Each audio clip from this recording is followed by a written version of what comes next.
চিকিৎসকও কান্নায় ভেঙে পড়েছেন। এখনও দেখবেন যে অভিভাবকরা এখানে দাঁড়িয়ে আছেন এবং তারা তার সন্তানের আইডি কার্ড নিয়ে এসে খোঁজটুকু নেয়ার চেষ্টা করছেন যে তার সন্তান এই হাসপাতালে আছে কিনা কিংবা এই হাসপাতালে চিকিৎসা নিয়েছেন কিনা।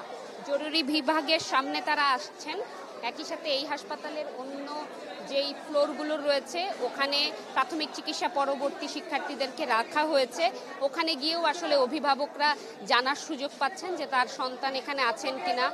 আসলে যেই পরিস্থিতিটি এটি ভাষায় প্রকাশ করবার নয়, কর্তব্যরত চিকিৎসক নিজেও কান্নায় ভেঙে পড়েছিলেন যখন তিনি বর্ণনা করছিলেন যে কি পরিস্থিতির মধ্য দিয়ে তাদের যেতে হয়েছে। এবং এখন পর্যন্ত বলা চলে প্রায় 60 জনের মতো শিক্ষার্থীকে আমরা দেখেছি যে এই উত্তরার আধুনিক হাসপাতাল থেকে চিকিৎসা নিতে, এবং গুরুতর অবস্থায় মরদেহ কিংবা যে পরিস্থিতি সেটিকে আমরা চোখে এখনো দেখছেন, যাদের অবস্থায় বেগতিক দেখা যাচ্ছে কিংবা প্রাথমিক চিকিৎসার পরে কিছুটা ভালো, তাদেরকে কিন্তু আসলে বাসায় পাঠিয়ে দেওয়া কিংবা পরবর্তী যেই হাসপাতালে পাঠানোর দরকার সেখানে কিন্তু পাঠানোর চেষ্টা করা হচ্ছে। আমরা আছি এখানে, এখানে থেকে আসলে সর্বশেষ এই পরিস্থিতি রয়েছে। অন্য জায়গায় রয়েছেন আমার সহকর্মীরা, আমার মনে হয় যে সেইখান থেকেও পরিস্থিতিগুলো খুব সহজে আমি সহকর্মীদের মাধ্যমে দর্শক যারা দেখছেন চ্যানেল 24 তারা আসলে জানতে পারবেন। ঢালাইয়ে দৃঢ়তা, নির্মাণে নিশ্চয়তা, প্রিমিয়ার সিমেন্ট, ঢালাইয়ের রাজা। আবারও একটু আপনাদেরকে জানাতে চাই যে আগামীকাল মঙ্গলবার একদিনের রাষ্ট্রীয় শোক ঘোষণা করা হয়েছে এবং এই ঘটনায় প্রধান উপদেষ্টা ডক্টর মোহাম্মদ ইউনূস তিনি অত্যন্ত দুঃখ প্রকাশ করেছেন, শোক প্রকাশ করেছেন। এবং যখন বার্ন ইনস্টিটিউটে একাধিক উপদেষ্টারা ব্রিফ করছিলেন, আমরা জানতে পারছিলাম তাদের মাধ্যমে যে কোনো রোগী যারা সেখানে গিয়েছেন 70 থেকে 100% পর্যন্তও কিন্তু পুড়ে গেছেন, বা 40 থেকে 70-80% পর্যন্ত পুড়ে গেছেন। সুতরাং অনেকেই কিন্তু বড় ধরনের ঝুঁকিতে আছেন। তবে তাদের চিকিৎসা সেবা নিশ্চিতে সরকার যে কোনো ধরনের পদক্ষেপ বা উদ্যোগ নিতে প্রস্তুত। আমরা আমাদের সহকর্মী হিরণ খানের কাছে যাব, তিনি এর আগে ঘটনার খুব কাছাকাছি থেকে আমাদেরকে সবশেষ পরিস্থিতি জানাচ্ছিলেন। হিরণ, আবারও আসছি আপনার কাছে।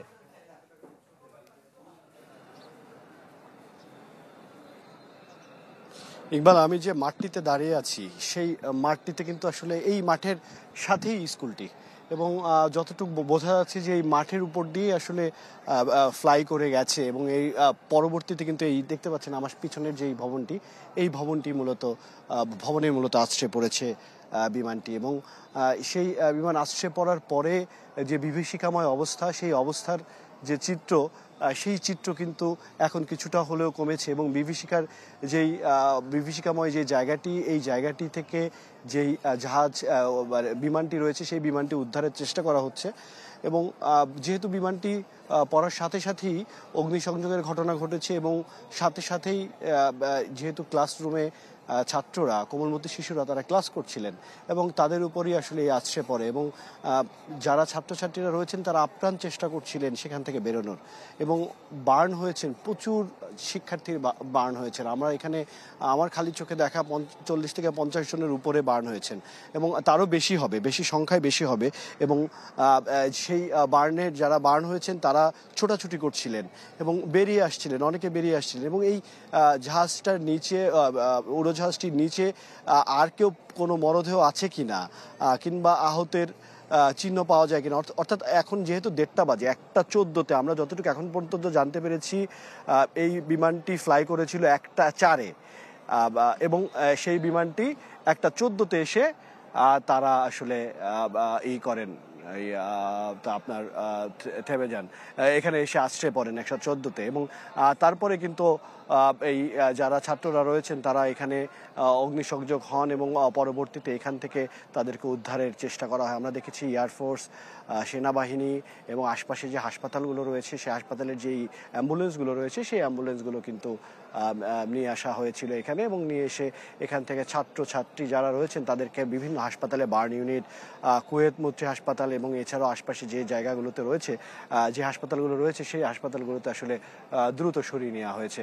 এবং এখন পর্যন্ত আপনি দেখতে পাচ্ছেন যে উদ্ধার অভিযানের যে বিষয়টি, সেটি বড় ক্রেন, এয়ারফোর্সের যে বড় ক্রেন রয়েছে সেই ক্রেন দিয়ে আসলে তাদেরকে উদ্ধারের এই বিমানটি সরিয়ে ফেলার চেষ্টা করা হচ্ছে এবং দেখা হচ্ছে যে বিমানের নিচে আর কোনো দেহ অবশেষ আছে কিনা সেটি কিন্তু আসলে দেখা হচ্ছে। এবং দেখতে পাচ্ছেন যে আশপাশের যে থমথমে অবস্থা, স্বজনরা তারা অপেক্ষা করছেন, মাঠের উপরে চিৎকার করে কান্নাকাটি করছেন এবং অনেকেই বলছেন এখনো তাদের স্বজনের তাদের যে স্বজনকে খুঁজে পাচ্ছেন না। অনেকেই বলছেন তাদের যে প্রিয় সন্তান, সেই সন্তানটিকে তারা এখনো পর্যন্ত খুঁজে পাচ্ছেন না, এমন দাবি নিয়ে কিন্তু এসে এখানে অনেকে দাঁড়িয়ে আছেন। দেখতে পাচ্ছেন তীর্থের কাকের মতন সবাই তাকিয়ে আছে সেই বিধ্বস্ত সেই ভবনটির দিকে